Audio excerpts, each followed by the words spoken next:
We each, every one of us in this room has what's called a generational lens, a generational bias. And the way we see the world and the way we make decisions is heavily influenced by that. And I'm going to introduce you to the boomers, the Xers, and the millennials, who are the most important ones for the workplace today, and how they see the world and how they make decisions and how they communicate. You're a baby boomer or a member of the mature generation in sales as well as in recruiting.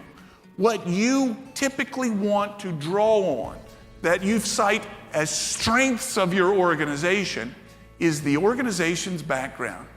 Let me tell you where we've come from and how long we've been around, and our great expertise that has been developed by years in the marketplace. My generation, the Xers and the millennials, showing up more and more and more in positions of influence, are less interested in that. What seems to matter to the Xers and the millennials is the individual and the ego and how things will affect their lives and how things will make them distinct. It's about how you'll impact their future and how they're different. And your filter, if normal, is biased towards your generation. Welcome to the new age, to the new age. Welcome to the new age, to the new age. If you're a baby boomer in this room, you as a child, you boomers, were never ever told that you were special and unique and different from everyone else. You boomers as a child never heard anything like that. If you did, it sounded something like this. What, do you think you're special or something? It was an accusation to be different, wasn't it? What, do you think you're special? Maybe it was your coach. Maybe you should start running. See how special you feel after 10 laps around the football field. See if that makes you feel special. But as parents, you baby boomers began the trend.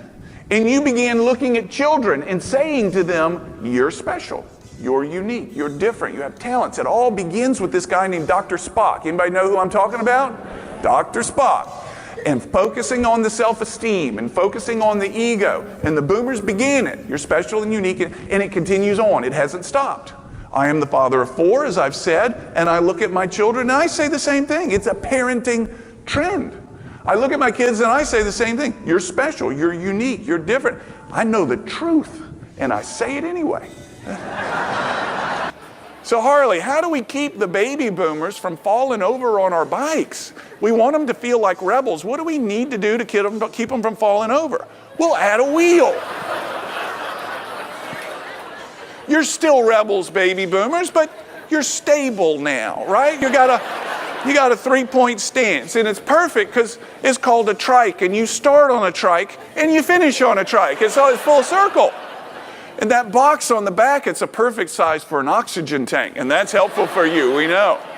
Still the rebels, even Levi's. How do we keep they came of age in our blue jeans and in our denim, and they rebelled against society, and denim is the fabric of rebellion, but the boomers aren't wearing our denim much anymore.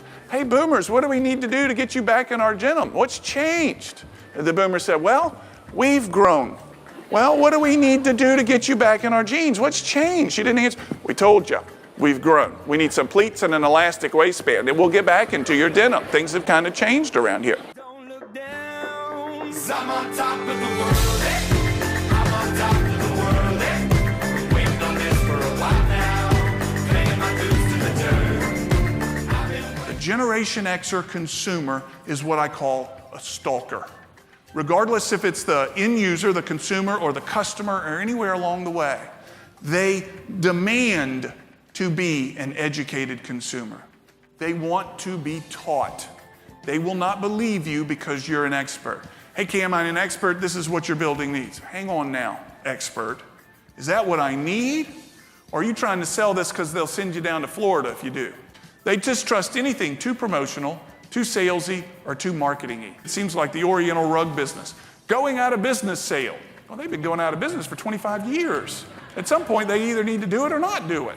There's always a suspicious motive. One of my favorites of all time, though, has been our research into the Gen X mother. She's fantastic, man. She is absolutely fantastic. She is the queen of the world. She is the apex consumer of all consumer purchases in our society today. She will soon hand her crown to the millennial mother, but right now it's still her crown. And she's the boss of her household.